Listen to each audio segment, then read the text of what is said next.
Au lycée Sainte-Marie, tout le monde connaissait Claire, mais pas toujours pour les bonnes raisons. C'était la fille brillante, toujours les meilleures notes, toujours prête à répondre en classe, avec des cahiers impeccables et un cartable parfaitement organisé. Tout semblait facile pour elle, et certains l'admiraient, au début, mais l'admiration se transforme vite en jalousie.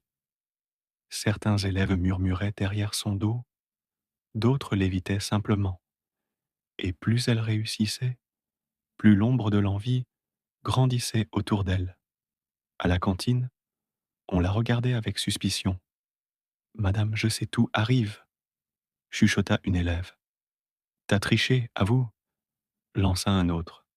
Claire, silencieuse, baissa les yeux et mangea son repas seule. Elle n'était pas habituée à ce genre de réaction.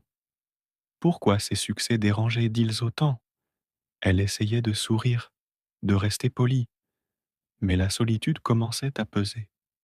Un matin, en arrivant au lycée, Claire trouva une feuille collée à son casier. Les mots étaient simples mais cruels. Tu finiras seule. Son cœur se serra.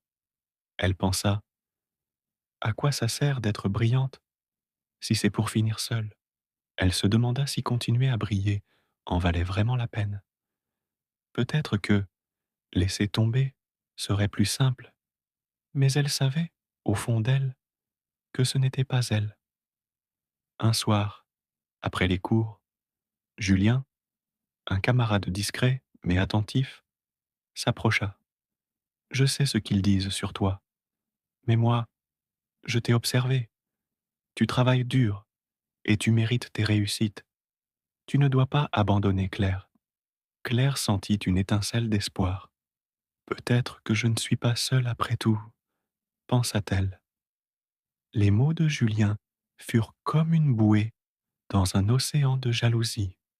Elle retrouva sa force et décida de continuer à avancer pour elle-même et pour tous ceux qui rêvaient de briller mais n'osaient pas. Le lycée annonça un grand concours national de sciences.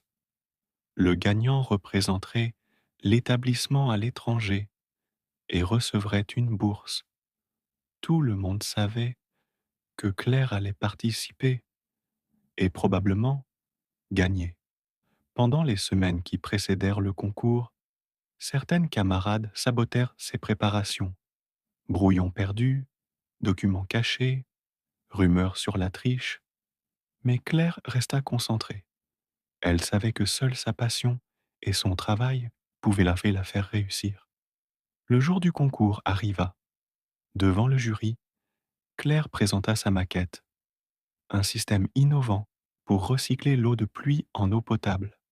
Sa voix était claire, passionnée, ses explications limpides. Elle brillait, non pas pour écraser les autres, mais pour montrer ce qu'on pouvait accomplir avec courage et persévérance. Résultat, Claire remporta le premier prix. Certains camarades applaudirent à contre-cœur, d'autres détournèrent les yeux.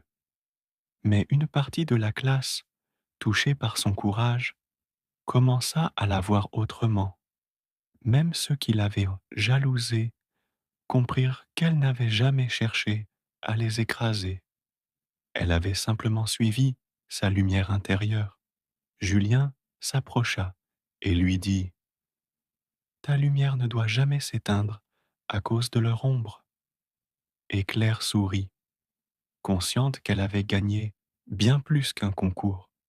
Elle avait gagné le respect et la conviction que persévérer malgré l'adversité est toujours payant. Claire n'avait pas gagné tous les cœurs ce jour-là, mais elle avait appris une leçon essentielle. L'intelligence et le talent ne sont pas des raisons d'être jalousée, mais des raisons de briller, même dans l'ombre des autres. Quand elle quitta le lycée, quelques années plus tard, elle n'était plus seulement la fille qui savait tout, mais celle qui n'avait jamais cessé de croire en elle, malgré tout.